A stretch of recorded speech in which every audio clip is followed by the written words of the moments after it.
मादरे वतन जिंदाबाद। अभी हमने यहाँ आने से पहले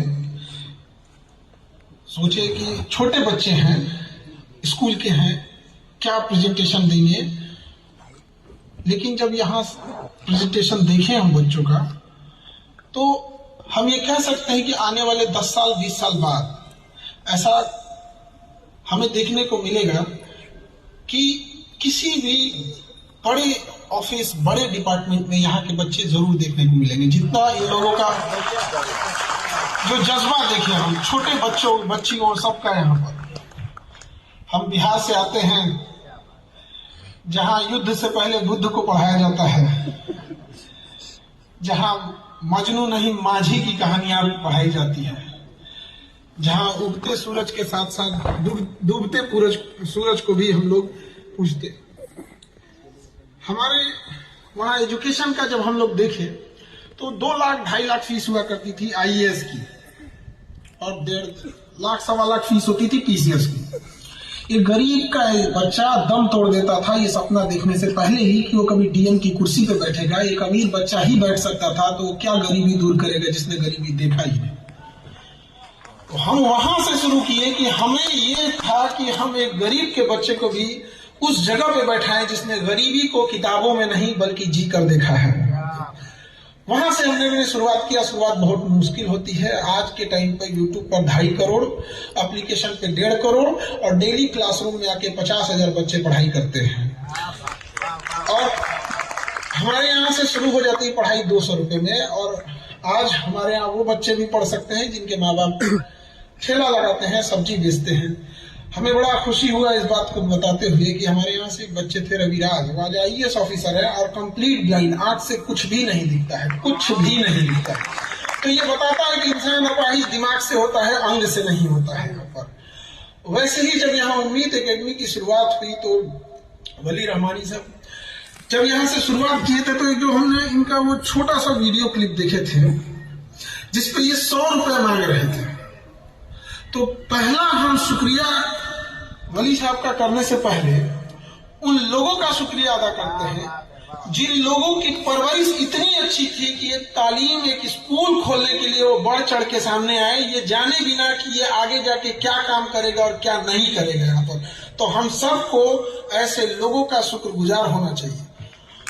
और क्योंकि ठंड बहुत ज्यादा हो गई है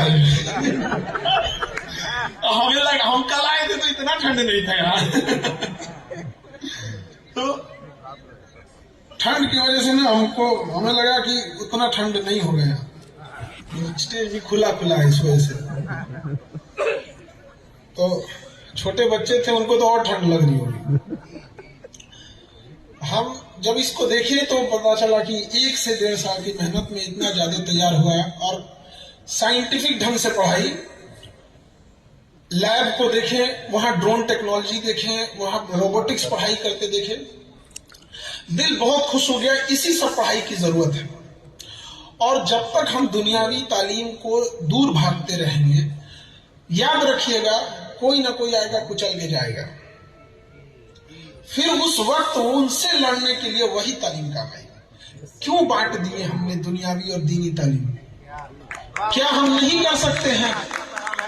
हम science, arts, history, geography, polity, economics, current affair, biology, physics, सारे सब्जेक्ट पढ़ा देते हैं।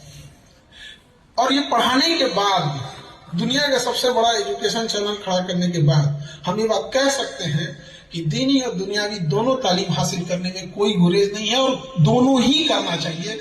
नहीं तो अभी जिन बच्चों ने अल-अक्सा का जो उन्होंने दिखाया, जो रियलिटी दिखाई, बाद में वो क्या पैगाम दे रहे?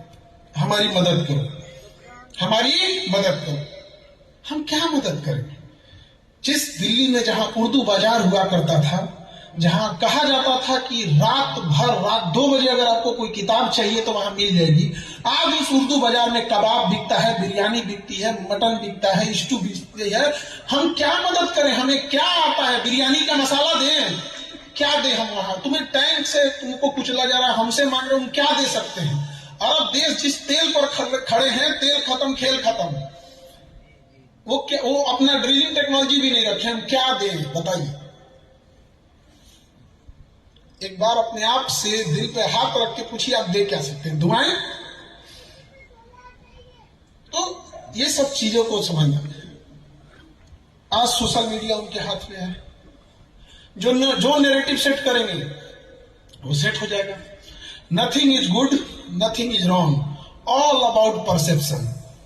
परसेप्शन क्या बनाया गया है, और परसेप्शन बनते हैं आज के दौर में। आज तो सोशल मीडिया का दौर है, जिसके पास जो टेक्नोलॉजी है, अमेरिका का गूगल है, यूट्यूब है, अमेरिका जो करे वो सही है, वो जिसको जो बोल दे वो सही है। हम इंडियंस पीस जाते हैं, हमारे लिए ह्यूमन राइट्स आ जाते हैं।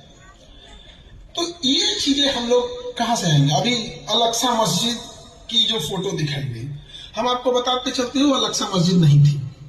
ये एक ट्रैप है, एक जाल है अलक्सा को डिमोलिश करने के लिए, कि पहले आपको कुछ और दिखाया जाए और जो ओरिजिनल चीजें उसे गिरा दी जाए, और आप इसे समझते हैं ये अलक्सा है, वो तो खड़ी दिखेगी आपको, वो डोम ऑफ रॉक है। अलक्सा एक कंपाउंड है जिससे मस्जिद किबली है, वो मेन है। और यकीन मानिए, हमें लगता है कि अगर वो मस्जिद किबली दिखाया जाए तो 80% को लगेगा कि ये इंसान जाहिल है, अलक्सा को देखा ही नहीं है, जबकि ये नैरेटिव सेट किया जा रहा है इस चीज को।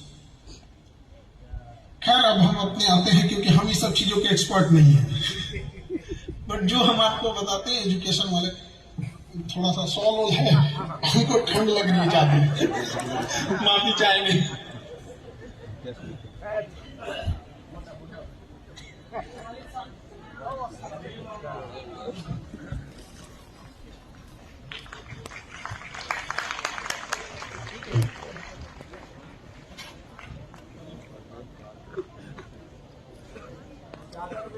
के सामने बहुत मुश्किलें आएंगी, लेकिन हम सब ये बता देना चाहते हैं कि रात चाहे कितनी भी बड़ी क्यों ना हो, सुबह होने से नहीं रोक सकती है। हर रात की एक सुबह होती है। धूप चाहे कितना भी क्यों ना गड़गड़ा ले, कितना भी क्यों ना तेज हो जाए, उसकी औकात नहीं वो समंदर को सुखा सकता है। इसलिए हम सबको हिम्मत नहीं हारना है, एक न एक दिन तो होगा ही। लेकिन हमें तकलीफ इस बात से है कि हम एक और तो ये कहते हैं कि एक दौर आएगा जब हम भी समाज को लौटाने वाले बनेंगे, या हम ये बात तो जरूर कहते हैं कि एक वक्त आएगा जब हम लोग भी एजुकेशन में आगे जाएंगे। एक हम ये बात तो जरूर कहते हैं कि हम भी टेक्नोलॉजी में आगे आएंगे। लेकिन आप बताइए, एक अच्छा हॉस्पिटल, एक अच्छा स्कूल, एक अच्छी यूनिवर्सिटी, एक अच्छा एंटरप्रेन्योर बन पाए क्या? तो आप जब ये कहते हैं तो ये लगता है कि आप उम्मीदें पाल रहे हैं। उम्मीद पे ही दुनिया कायम है और उम्मीदों से ही घायल है। तो हम उम्मीद से क्या करते हैं? हमें ये कहना चाहिए कि ये हमारा स्कूल है, ये देखिए एक उम्मीद एकेडमी जो एक नई उम्मीद देता है। आपको ये कहना चाहिए कि ये स्कूल है, ये यूनिवर्सिटी है, ये टेक्नोलॉजी है, ये एंटरप्रेन्योरशिप है, हमारे यहाँ ये विंग है जो डोनेशन देती है, और इसके दम पर हम अगले 50 सालों में हम यहाँ पहुंचेंगे। केवल उम्मीद पालने से क्या हो सकता है? हम तो 100 सालों से पाल रहे हैं उम्मीदें। क्या ये जुल्म नहीं है? तो होता है इस चीजों को। तो कई बार हमें आगे आना पड़ेगा ऐसे स्कूल्स के लिए, जैसे यहाँ स्कूल बनाए गए हैं, और ये जहां पे दुनियावी दीनी दोनों तालीम दी जाएगी, और जो बच्चे आगे बढ़ेंगे फिर उन्हें कोई रोक नहीं सकता, क्योंकि ये कहावत कहा जाता है कि हाथी को आप लुंगी से नहीं ढक सकते हैं। तो आपकी जब कामयाबी बड़ी हो जाएगी ना, किसी की हिम्मत नहीं है जो कामयाब बच्चों को रोक सके। और हमें सोसाइटी को लौटाने वाला चाहिए। जब ये हम कह सकते हैं कि यहाँ के बच्चे, हमारे बच्चे जब अच्छे डॉक्टर्स बने, अच्छे कॉन्ट्रैक्टर्स बने, अच्छे इंजीनियर बने, तो समाज दिखेगा। और यही असल मायने में एजुकेशन है कि हम एजुकेशन से किसको लौटा सकते हैं। तालीम क्या है, ईमान क्या है। अगर हम कुछ गलत करें तो हमें तकलीफ हो, और अच्छा करें तो हमें एहसास हो कि ये अच्छा चीज है। जब यही खत्म हो जाएगा तो बड़ा दिक्कतें आएंगी। सबके सामने प्रॉब्लम होती है। हम सारे बच्चों से भी यही कहते हैं कि लाइफ की एंट्री चाहे जैसी भी हो, एग्जिट धमाकेदार होना चाहिए कि दुनिया याद करे कि गया था। एपीजे अब्दुल कलाम की जब एंट्री हुई थी तो एक गरीब परिवार में हुई थी, कोई नहीं जानता था कि क्या करेंगे। जब एग्जिट हुआ तो पूरी दुनिया रोई थी, ये न पूछ के कि वो क्या मजहब के थे, किस जाति के थे, किस राज्य के रहने वाले थे, किस जिला के थे। तो कामयाबी वो होनी चाहिए जब पूरा समाज हमारे लिए खड़ा हो। हम जब समाज से उम्मीदें करते हैं तो उस उम्मीद से पहले ये होना चाहिए कि हम समाज को क्या लौटाए हैं। अगर हम समाज को कुछ भी नहीं लौटाए हैं तो याद रखिएगा हमारी मुसीबत में समाज कभी खड़ा नहीं होगा। और समाज, अरे ये तो वो समाज है जो कंधे भी देते हैं तो अंतिम वास्ते जब ले जाते हैं तो जनाजे में भी कंधे बदल बदल के ले जाते हैं, वो कंधा तक पूरा नहीं दे पाते हैं। समाज में साथ देने की बात करेंगे, अपना आंख कब तक बंद करेंगे हम लोग शुतुरमुर्ग की तरह। तो बेहतर है कि दूसरों से ज्यादा खुद पे एक बार देखने की जरूरत है कि एजुकेशन में हम कहाँ पीछे रह गए हैं। और यहाँ के जो बच्चे हैं उनसे हम जरूर ये कहना चाहेंगे कि स्कूल में टॉप करें या ना करें, जिंदगी में जरूर टॉप करिएगा, वो जरूरी मायने रखता है। जाने दो या फिर जान लगा दो, क्योंकि वक्त को पास इतना वक्त नहीं है कि हमें दोबारा वक्त देने जाएगा। और हमें सबको ये कहते हैं कि अगर हम वादा करते हैं X अमाउंट डिलीवर करने का तो कोशिश करना चाहिए 4X डिलीवर करें। अगर हम किसी से 100 रुपए लेते हैं तो कोशिश करें कि उसे 400 रुपए का काम लौटाएं, चाहे वो किसी फील्ड में हो। ये जरूरी है हम लोगों की। जिंदगी एक कलम की तरह है, इसकी स्याही खत्म करने से पहले जरूरी है कि एक कहानी लिख दी जाए जो पूरी दुनिया पढ़े।